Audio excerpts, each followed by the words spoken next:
فرمایا الم نشرح لک صدرک، اے محبوب کیا ہم نے آپ کی خاطر آپ کا سینہ کھول نہیں دیا، کشادہ نہیں کر دیا؟ ووضعنا عنک وزرک، اور ہم نے آپ کے سارے بوجھ اتار نہیں دیے؟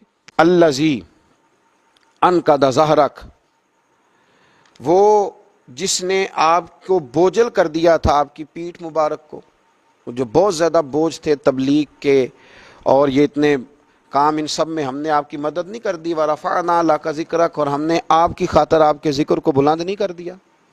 ورفعنا لک ذکرک، ہم نے آپ کی خاطر آپ کا ذکر بلند نہیں کر دیا۔ جب یہ آیت نازل ہوئی تو نبی پاک صلی اللہ علیہ وسلم نے فرمایا جبریل، اللہ نے میرا ذکر کس طرح بلند کیا ہے؟ تو حضرت جبریل عرض کرنے لگے یا رسول اللہ، رب فرماتا ہے جہاں جہاں میرا ذکر ہوگا وہاں وہاں آپ کا بھی ذکر کیا جائے گا۔ اس طرح اللہ نے اس سورہ مبارکہ کے اندر، اور پھر ارشاد فرمایا کہ فَإِنَّ مَعَ الْعُسْرِ يُسْرًا إِنَّ مَعَ الْعُسْرِ يُسْرًا، بے شک ہر مشکل کے ساتھ آسانی ہے، بے شک ہر مشکل کے ساتھ آسانی ہے۔ اس پر مفسرین نے لکھا ہے کہ معنی یہ بنتا ہے کہ اللہ ایک مشکل دے کے دو آسانیاں عطا کرتا ہے۔ فرمایا فَإِذَا فَرَغْتَ فَانْصَبْ، جب آپ فرائض نبوت سے فارغ ہو جائیں تو پھر آپ حسب معمول ریاضت میں لگ جائیں۔ وَإِلَىٰ رَبِّكَ فَارْغَب، اور اپنے رب کی طرف راغب ہو جائیں۔ آگے سورہ والتین ہے، اس میں اللہ تعالیٰ نے والتین والزیتون وطور سینین فرمایا قسم ہے انجیر کی اور زیتون کی، اور قسم ہے طور سینا کی، وہذا البلد الامین، اور اس امن والے شہر کی، لقد خلقنا الانسان فی احسن تقویم، بے شک ہم نے انسان کو بہترین اعتدال پر پیدا کیا ہے، بڑا ہی سونا بنایا ہے۔ اتنی قسمیں کھا کے انسان تجھے بڑا ہی سونا بنایا، احسن تک بہترین اعتدال پر، ثم رددناہ اسفل سافلین، پھر ہم نے لوٹا دیا اس کو پست ترین حالت کی طرف۔ پیدا بھی بڑا خوبصورت کیا ہے، بڑا شانوں والا کیا ہے، لیکن اگر یہ گناہ کرے، اگر یہ انسانیت کے اصول ہی بھول جائے، تو پھر اگر یہ لوٹایا جاتا ہے تو پھر اسفل سافلین پہ لوٹایا جاتا ہے۔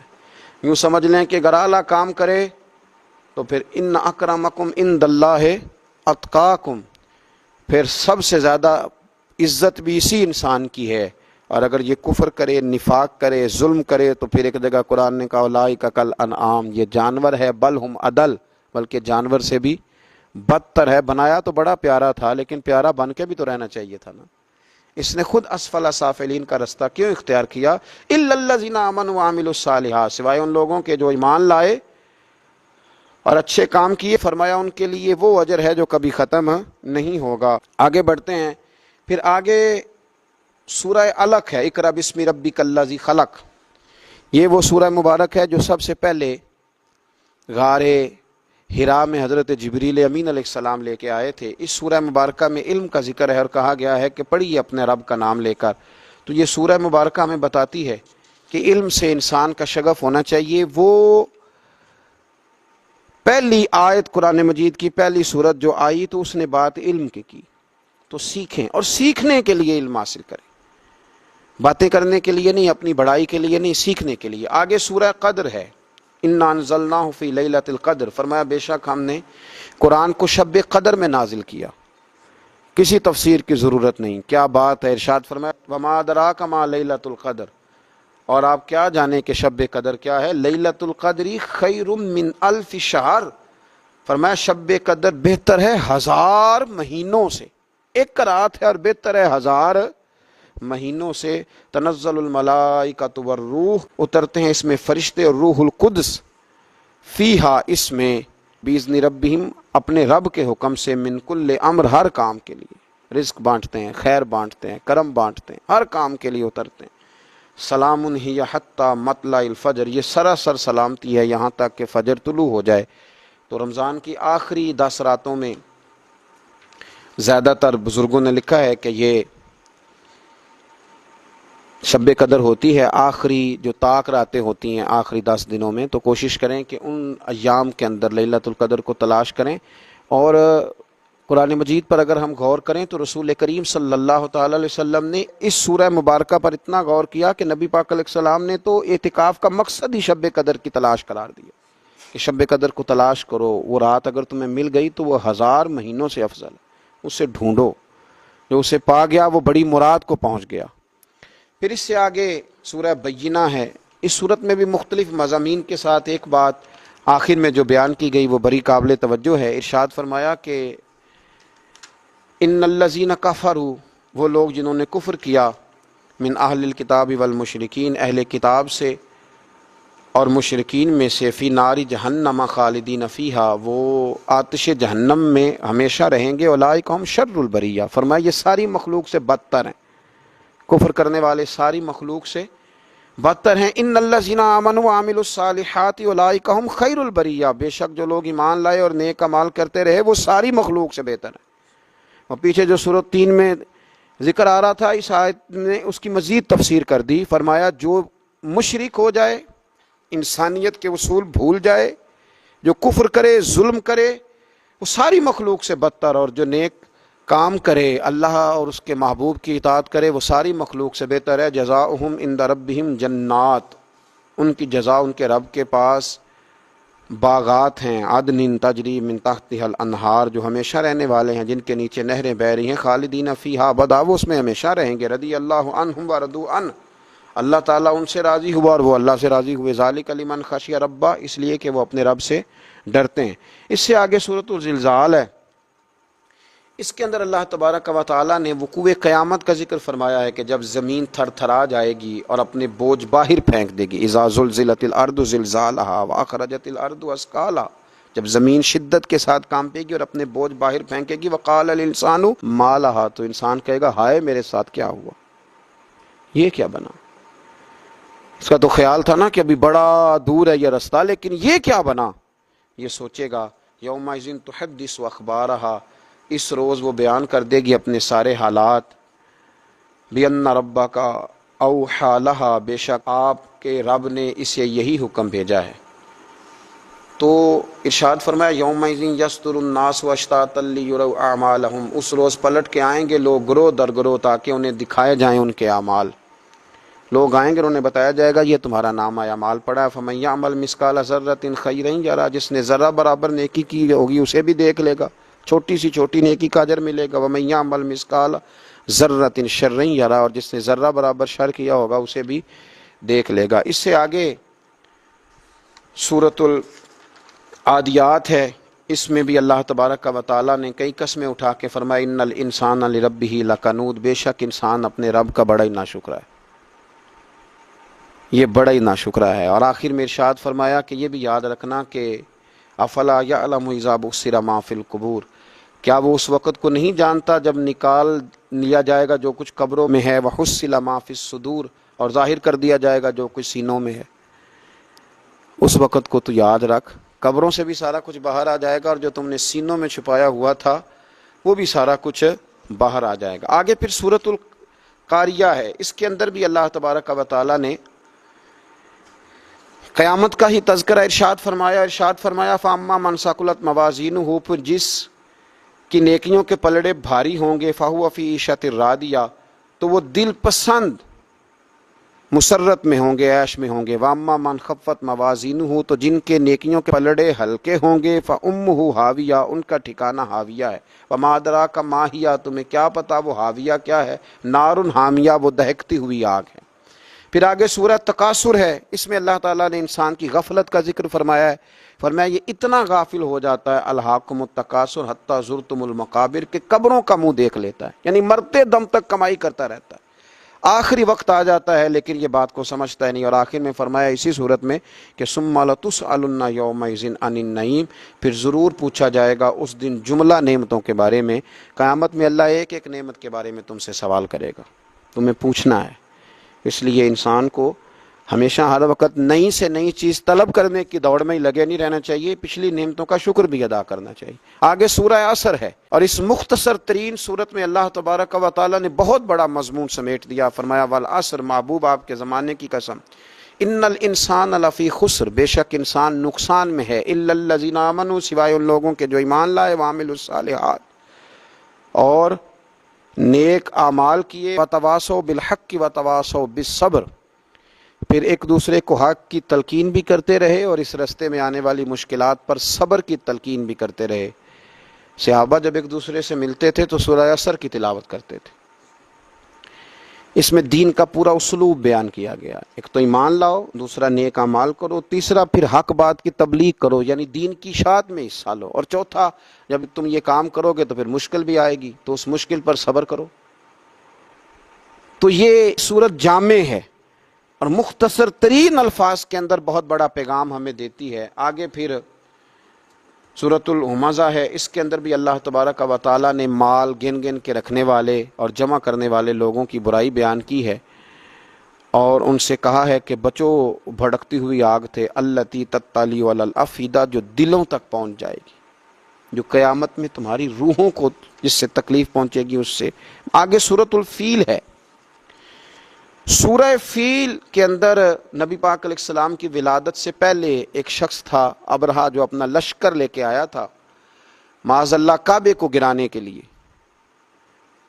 تو بڑے بڑے ہاتھی اس کے ساتھ تھے، تو اللہ تعالیٰ نے چھوٹے چھوٹے ابابیل بھیجے، ان کے منہوں میں کنکر تھے، انہوں نے وہ کنکر برسائے تو وہ ہاتھی مر گئے۔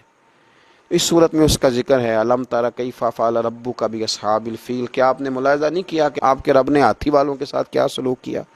آگے پھر سورہ قریش ہے۔ اللہ تعالیٰ نے سورہ مبارکہ کے اندر اہل قریش کو تنبیہ کی ہے کہ اللہ نے تمہیں بڑے بڑے تجارت کے موقع دیے، تمہارے لیے بڑی آسانیاں کی ہیں، الفت پیدا کی ہے، تو اب تم بھی اس طرح کرو کہ فَلْيَعْبُدُوا رَبَّ هَٰذَا الْبَيْتِ، اس گھر کے خانہ کعبہ کے رب کی عبادت کرو، یہ جو گھر ہے اس کا جو رب ہے، پھر تم بھی اس کی عبادت کرو، تمہیں اللہ نے بڑا نوازا ہے۔ الذی اطعمہم من جوع، جس نے رزق دیا ہے اور فاقے سے نجات دی ہے، وآمنہم من خوف، اور تمہیں فتنے اور خوف سے امن دیا ہے، تو تم بھی اب عبادت کرو نا۔ بہت سارے لوگ ہیں جو نعمتیں لیتے جاتے ہیں پر عبادت پر توجہ نہیں کرتے۔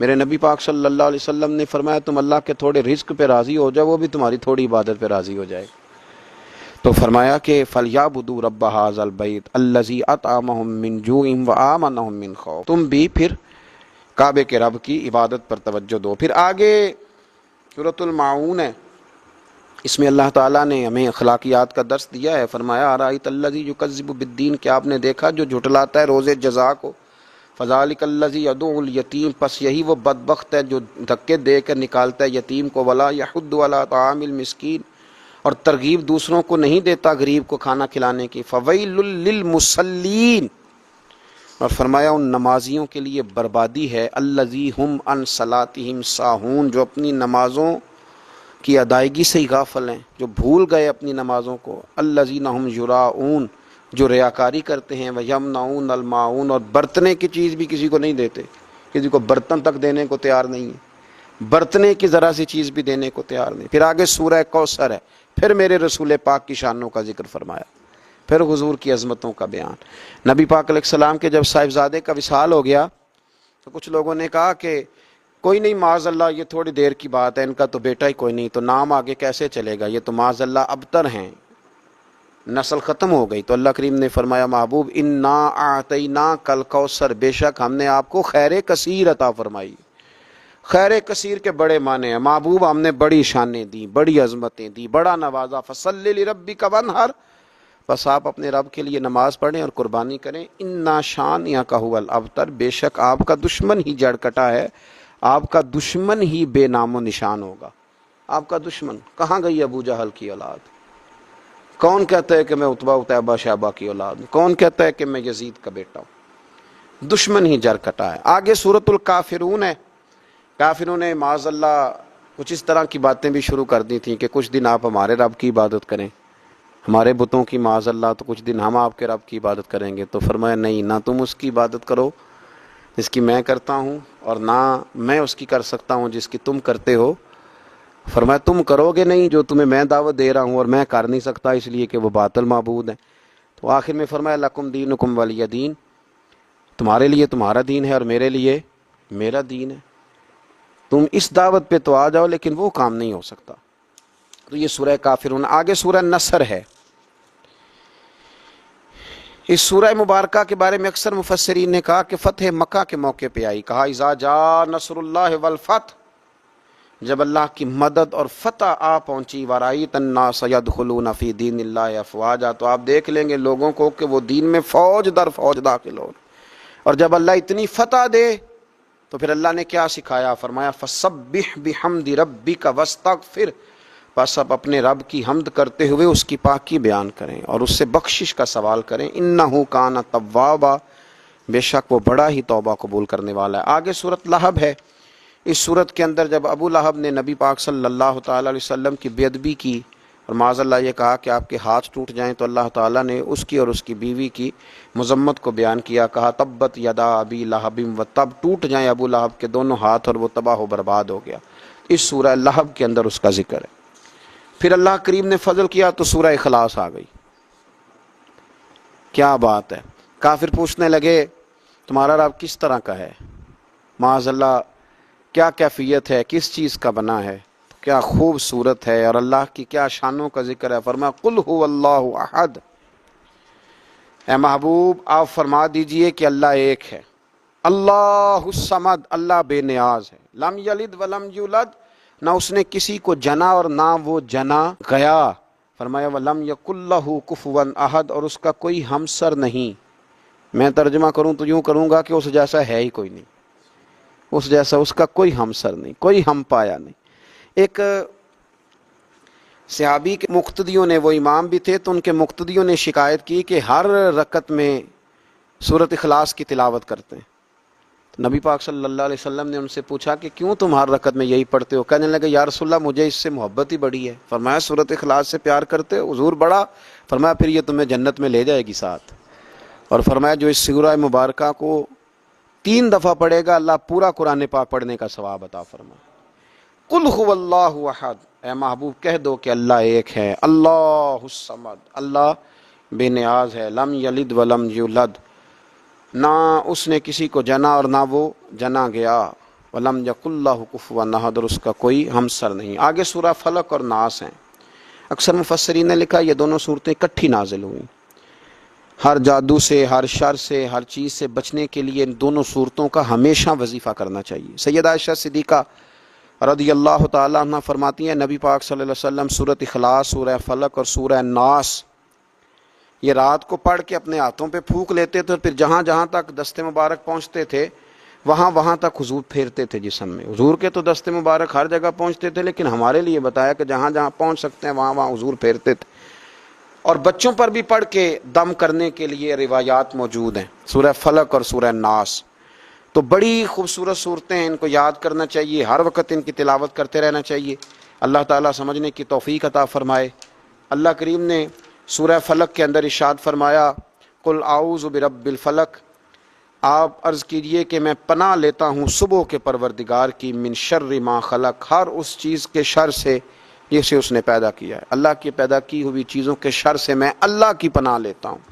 ومن شر غاسق اذا وقب، اور رات کی تاریکی کے شر سے جب وہ چھا جائے۔ زیادہ شر رات کو پھیلتا ہے، زیادہ گناہ رات کو ہوتے ہیں، رات کی تاریکی کے شر سے جب وہ پھیل جائے۔ ومن شر النفاثات فی العقد، اور ان کے شر سے جو پھونکے مارتی ہیں گرہوں پر، جب جادو کرتے تھے نا دور جاہلیت میں لوگ، تو وہ گرہ لگا کے اس میں پھونکتے تھے، فرمایا ان کے شر سے بھی پناہ مانگتے ہیں۔ ومن شر حاسد اذا حسد، اور حسد کرنے والوں کے شر سے جب وہ حسد کرے۔ جو لوگ یہ پڑھتے ہیں تو جو بھی جادو ٹونا کریں گے وہ سب انشاءاللہ تعالی دور ہو جائے گا۔ پھر آگے ارشاد فرمایا قل اعوذ برب الناس، اے حبیب عرض کیجئے میں پناہ لیتا ہوں سب انسانوں کے پروردگار کی، مالک الناس، سب انسانوں کے بادشاہ کی، الہ الناس، سب انسانوں کے معبود کی، من شر الوسواس الخناس، بار بار وسوسہ ڈالنے والے، بار بار پسپا ہونے والے کے شر سے، جو بار بار پیچھے پسپا کیا جاتا ہے، شیطان بھگایا جاتا ہے، پھر پسپا ہو کے پھر آتا ہے، پھر حملہ کرتا ہے۔ الذی یوسوس فی صدور الناس، وہ جو وسوسے ڈالتا رہتا ہے لوگوں کے دلوں میں، من الجنۃ والناس، خواہ وہ جنات میں سے ہو یا انسانوں میں سے ہو۔ صدق اللہ العظیم، صدق اللہ العظیم، صدق اللہ العظیم۔ بے شک رب کریم نے جو کہا وہ سچ فرمایا، حق فرمایا۔ بے شک قرآن راہ ہدایت ہے، بے شک قرآن ہی سے قیامت تک ہدایت ملے گی، بے شک قرآن ہی ہدایت کا وہ سرچشمہ ہے، بے شک قرآن ہی کے ذریعے اللہ قوموں کو عروج دے گا، بے شک قرآن کو چھوڑ کر ہی لوگ زوال پذیر ہوں گے، بے شک قرآن ہی قول فیصل ہے، بے شک قرآن ہی سچی کتاب ہے، بے شک قرآن ہی ہدایت کا اصل سرچشمہ ہے۔ اللہ ہمیں قرآن کے سمجھنے میں خطاؤں سے محفوظ کرے۔ قرآن مجید کو پڑھنے میں سننے میں جہاں ہم نے غلطیاں کی اللہ ہم سے درگزر فرمائے، اللہ تعالیٰ اسے ہم سے قبول فرمائے۔ اللہ کریم اس کے ذریعے امت مسلمہ کو عروج عطا فرمائے۔